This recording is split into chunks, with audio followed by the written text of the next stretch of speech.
ಎಲ್ಲ ವೀಕ್ಷಕರನ್ನು ಆತ್ಮೀಯವಾಗಿ ಸ್ವಾಗತಿಸುತ್ತಾ ಇವತ್ತಿನ ವಿಡಿಯೋದಲ್ಲಿ ತುಳುನಾಡಿನ ಚರಿತ್ರೆಯ ಮುಂದುವರಿದ ಭಾಗದಲ್ಲಿ ಆಟಿ ಕಳಿಂಜನ ಬಗ್ಗೆ ತಿಳಿಸಿಕೊಡುತ್ತಿದ್ದೇನೆ. ಕಳೆದ ಸಂಚಿಕೆಯಲ್ಲಿ ಆಟಿ ತಿಂಗಳ ಬಗ್ಗೆ ತಿಳಿಸಿಕೊಟ್ಟಿದ್ದೆ. ಇವತ್ತಿನ ವಿಡಿಯೋದಲ್ಲಿ ಆಟಿ ಕಳಿಂಜನ ಜನನ ಯಾವ ಕಾರಣಕ್ಕಾಗಿ ಆಗುತ್ತದೆ ಎನ್ನುವ ಸಂಪೂರ್ಣ ವಿಚಾರವನ್ನು ತಿಳಿಸಿಕೊಡುತ್ತಿದ್ದೇನೆ. ದಯವಿಟ್ಟು ಈ ವಿಡಿಯೋವನ್ನು ಕೊನೆಯವರೆಗೂ ನೋಡಿ ನಿಮ್ಮ ಅನಿಸಿಕೆಗಳನ್ನು ಕಾಮೆಂಟ್ಸ್ ಮೂಲಕ ನಮಗೆ ತಿಳಿಸಿ. ತುಳುನಾಡು ಹಲವಾರು ಆಚರಣೆ ನಂಬಿಕೆಗಳಿಗೆ ಪ್ರಸಿದ್ಧಿಯಾಗಿದೆ. ಅದೇ ರೀತಿ ಆಷಾಢ ತಿಂಗಳಲ್ಲಿ ಅಂದರೆ ತುಳುವಿನ ಆಟಿ ತಿಂಗಳಲ್ಲಿ ಆಟಿ ಕಳಿಂಜನ ವೇಷ ಧರಿಸಿ ಮನೆ ಮನೆಗೆ ಭೇಟಿ ನೀಡುವ ವಿಶೇಷ ಸಂಪ್ರದಾಯ ತುಳುನಾಡಿನಲ್ಲಿದೆ.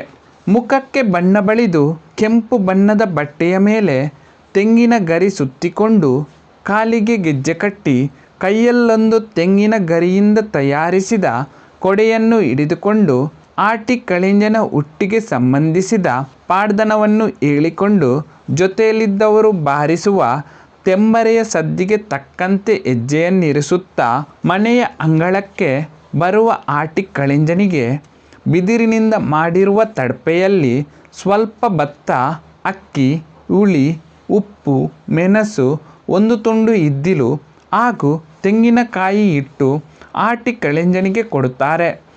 ಆತ ಅದನ್ನು ಸ್ವೀಕರಿಸಿ ಮನೆ ಮಂದಿಗೆ ಆಶೀರ್ವಾದ ನೀಡಿದರೆ ಅಶುಭ ಕಳೆದು ಶುಭವಾಗುತ್ತದೆ ಎನ್ನುವುದು ಜನರ ನಂಬಿಕೆ.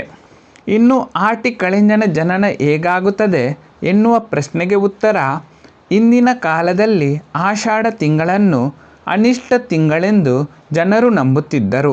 ಅದಕ್ಕೆ ಕಾರಣವೂ ಇದೆ. ಆಷಾಢ ತಿಂಗಳಲ್ಲಿ ಹೆಚ್ಚಾಗಿ ಕೃಷಿ ಚಟುವಟಿಕೆಗಳು ಮಾತ್ರ ನಡೆಯುತ್ತಿದ್ದವು. ಆ ಸಮಯದಲ್ಲಿ ಭಯಂಕರ ಮಳೆಯಾಗಿ ನೆರೆ ಪ್ರವಾಹಗಳು ಬಂದು ಹೊರಗೆ ಕಾಲಿಡಲು ಸಾಧ್ಯವಾಗದ ಪರಿಸ್ಥಿತಿ ಎದುರಾಗುತ್ತಿತ್ತು. ಅತಿಯಾಗಿ ಸುರಿಯುವ ಮಳೆಯಿಂದಾಗಿ ಬೇರೆ ಬೇರೆ ರೀತಿಯ ರೋಗ ರುಜಿನಗಳು ಜನರನ್ನು ಕಾಡುತ್ತಿದ್ದವು. ಮಹಾಮಾರಿ ರೋಗ ರುಜಿನಗಳಿಗೆ ಕಂಗೆಟ್ಟು ಹೋಗಿದ್ದ ಜನರೆಲ್ಲ ಮಹಾಮಾರಿಯ ನಿರ್ಮೂಲನೆಗಾಗಿ ದೇವರನ್ನು ಪ್ರಾರ್ಥಿಸಿದಾಗ ಈಶ್ವರ ದೇವರು ಆಟಿ ಕಳಿಂಜನನ್ನು ಸೃಷ್ಟಿಸಿ ಊರಿಗೆ ಬಂದ ಮಹಾಮಾರಿಯನ್ನು ಕಳೆಯಲು ಆಟಿ ಕಳಿಂಜನನ್ನು ಭೂಲೋಕಕ್ಕೆ ಕಳುಹಿಸಿಕೊಡುತ್ತಾರೆ.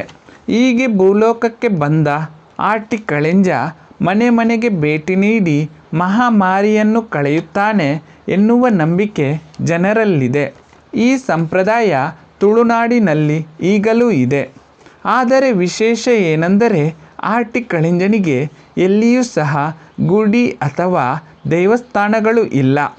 ಆಟಿ ಕಳಿಂಜನ ಬಗ್ಗೆ ಈ ಮಾಹಿತಿ ಇಷ್ಟವಾದಲ್ಲಿ ದಯವಿಟ್ಟು ಈ ವಿಡಿಯೋವನ್ನು ಲೈಕ್ ಮಾಡಿ. ತುಳುನಾಡಿನ ಆಚರಣೆಗಳ ಬಗ್ಗೆ ಇನ್ನಷ್ಟು ಹೊಸ ಮಾಹಿತಿಗಳನ್ನು ಮುಂದಿನ ಭಾಗದಲ್ಲಿ ತಿಳಿಸಿಕೊಡುತ್ತೇನೆ. ಎಲ್ಲ ವೀಕ್ಷಕರಿಗೂ ಧನ್ಯವಾದಗಳು.